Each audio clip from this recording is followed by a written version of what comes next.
반갑습니다.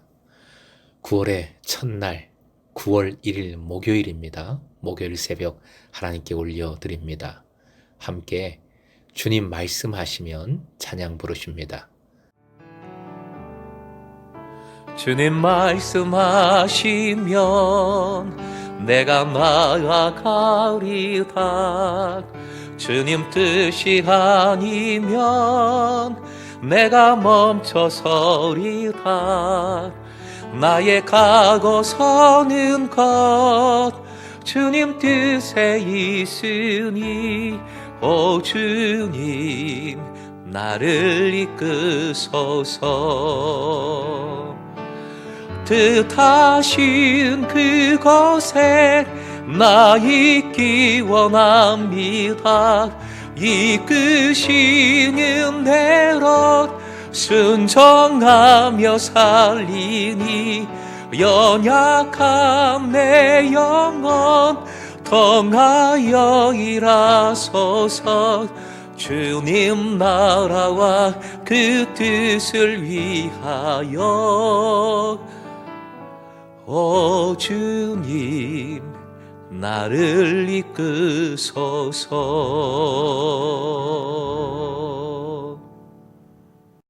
오늘 허락하신 하나님 말씀 마태복음 2장 13절에서 15절까지의 말씀입니다. 함께 읽겠습니다. 그들이 떠난 후에 주의 사자가 요셉에게 현몽하여 이르되 헤롯이 아기를 찾아 죽이려 하니 일어나 아기와 그의 어머니를 데리고 애굽으로 피하여 내가 네게 이르기까지 거기 있으라 하시니 요셉이 일어나서 밤에 아기와 그의 어머니를 데리고 애굽으로 떠나가 헤롯이 죽기까지 거기 있었으니 이는 주께서 선지자를 통하여 말씀하신 바 애굽으로부터 내 아들을 불렀다 함을 이루려 하심이라.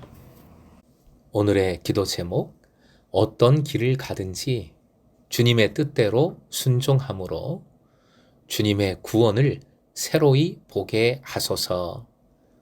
어떤 길을 가든지 주님의 뜻대로 순종함으로 주님의 구원을 새로이 보게 하소서. 마태복음은 유대인들을 위한 전도용 복음서라고 말씀을 드렸습니다. 오늘 본문에도 유대인들을 타겟으로 하는 여러 가지 복음적 전략들이 나오고 있습니다. 무엇보다 본 단락은 예수의 이집트 망명이 구약 성경에 있는 하나님의 예언의 성취임을 밝힙니다. 아기 예수의 이집트 망명 사건은 많은 점에서 구약 성경의 모세의 출생에 얽힌 사건이나 그에 대한 유대교의 해석과 유사성을 갖고 있습니다.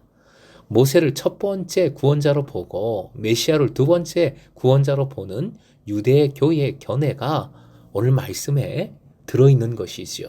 마태는 이 두 번째 구원자, 즉 메시아가 바로 예수 그리스도시라는 것을 유대인들에게 증언하고 있는 것입니다. 13절, 동방 박사들이 하나님의 지시를 받아서 헤롯 왕에게로 돌아가지 않고 그들의 고향으로 떠난 후에 나타난 바 있는 그 주의 사자가 다시 요셉에게 나타나 헤롯 왕의 음모를 알려주며 이집트로의 피신을 지시합니다. 감추어진 헤롯 왕의 음모를 하나님께서는 이미 다 알고 계시지요. 13절 맨 앞에 표현 그들이 떠난 후에 다음에 우리말 성경에서는 번역되지 않지만 보라라는 말이 있습니다. 어떤 의미라고 말씀드렸습니까? 독자들의 특별한 관심을 불러일으키기 위한 장치입니다. 박사들이 떠난 후에 아기 예수에게 화급한 위기가 닥치고 있음을 환기시키고자 하는 것이지요. 헤롯 왕의 악랄한 손길이 아기 예수에게 미치려고 한다는 것. 그런데 위기의 순간마다 하나님께서 개입하십니다. 예수님을 죽이고자 하는 헤롯 왕의 시도는 후에 바리새인, 대제사장들 그리고 장로들에 의해서 계속되지요. 하지만 하나님의 정하신 때가 이르기 전에는 어떤 세력도 감히 하나님의 아들 예수님께 손을 댈 수가 없어요. 나중에 예수께서 십자가에 달려 죽으신 것 또한 하나님의 섭리 아래에서 이루어진 것입니다. 하나님께서 정하신 그때가 오기 전까지는 예수님은 안전하게 보호되어야 합니다. 요셉과 마리아에게 그 보호의 사명이 주어진 것입니다. 그리고 하나님께서는 요셉에게 꿈을 통해서 초자연적으로 갈 길을 지시함으로써 예수님을 자신의 손길로 보호하고 인도하고 계시는 것이지요. 그렇다고 모든 인간이 겪어야 하는 고통을 예수님이라고 해서 없애주신다는 것이 아닙니다. 예수님도 강보에 쌓여 먼 타국 이집트로 피신해야 하는 망명자의 처량하고 고통스러운 삶을 사셔야 했습니다. 하지만 결국은 하나님의 보호를 받고 있는 것이지요. 역사, 특히 구원의 역사는 하나님의 목적이기에 하나님에 의해서 결정되고 운영된다는 것 잊지 말아야 하겠습니다. 헤로드 왕 일당은 그들의 권력으로 역사를 만들어 가고자 했지만 절대 성공할 수 없었지요. 하나님께서 다스리고 계시기 때문입니다. 14절부터 15절, 반면 요셉은 조금도 지체하지 않고 즉각 순종해서 아기와 그 모친을 데리고 이집트로 떠납니다. 요셉이 아기 예수와 그 모친을 데리고 이집트로 이어지는 그 험한 광야의 길을 어떻게 갔을까? 정말 힘들었을 겁니다. 다만 기독교 전설에 의하면 이집트로 가는 동안 짐승들과 감람나무들이 아기 예수께 나와 경배를 드렸고 보호했다 했어요. 이러한 전선들은 아기 예수의 배후에 철저히 하나님의 계획과 보호의 손길이 있음을 반증하고 실제적으로 하나님께서는 지켜주시고 인도해 주셨음을 믿습니다. 마태는 예수가 애굽에서 망명 생활을 한 것은 하나님께서 이미 구약 성경의 예언자를 통해서 약속한 것임을, 예고한 것임을 입증하기 위해서 호세아 11장 1절의 말씀을 인용합니다. 구약 성경의 구절을 온전히 인용하면 이렇습니다. 화면 보시고 함께 읽겠습니다. 시작. 이스라엘이 어렸을 때에 내가 사랑하여 내 아들을 애굽에서 불러냈거늘.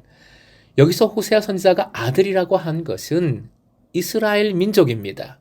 호세아는 출애굽기 4장 22절에 있는 이스라엘은 내 아들 내 장자라 라는 말씀에 의거해서 이스라엘을 하나님의 아들이라고 했습니다. 이집트에 있는 동안 이스라엘은 아직 온전한 민족 공동체를 이루지 못했고 출애굽을 통해서 하나의 민족이 되었지요. 그래서 호세아는 이스라엘이 어렸을 때라고 표현을 하고 있는 것입니다. 마태는 이 호세아 선지의 구절을 아기 예수께로 적용해서 해석을 했습니다. 그러므로 호세아 본문의 의미와 마태복음의 마태의 해석은 문맥이나 의미상 일치하지 않지요.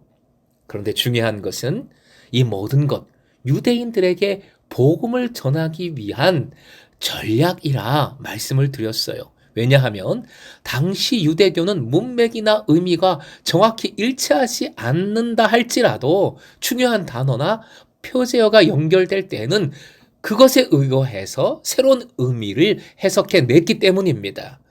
마태는 이와 같은 방법, 즉 유대교의 성경 해석 방법을 사용함으로 최초로 오늘 본문에서 예수께 하나님의 아들이라는 칭호를 붙여주고 있습니다.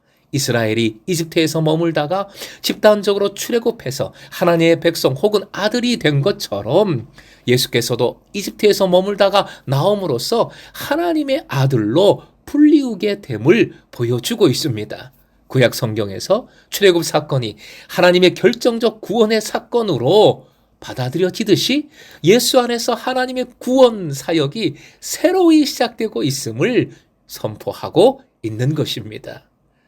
사랑하는 금성의 제자 여러분, 하나님은 반드시 지키고 인도하심을 믿으십시오. 아기 예수를 지키시기 위해 세상 강력한 왕의 성도 막아내셨습니다. 광야를 거쳐 이집트로 피난을 가고 그곳에서 살아가는 모든 과정은 분명 엄청난 고통이었을 겁니다.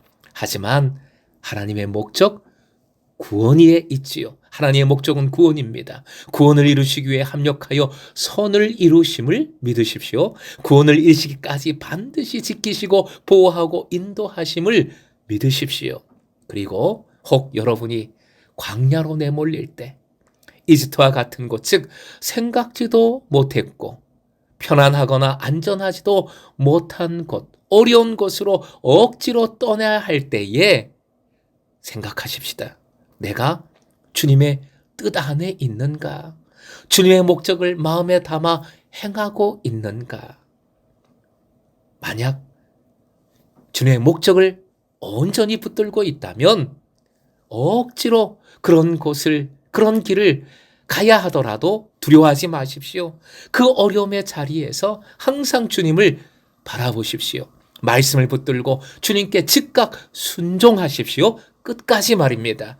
반드시 주님의 구원을 보여주시고 새로운 은혜를 허락해 주실 줄 믿습니다. 오늘도 어떤 길이든지 주님 안에서 주님의 뜻대로 주님께 순종하여 담대하게 걸어가시길 축복하고요.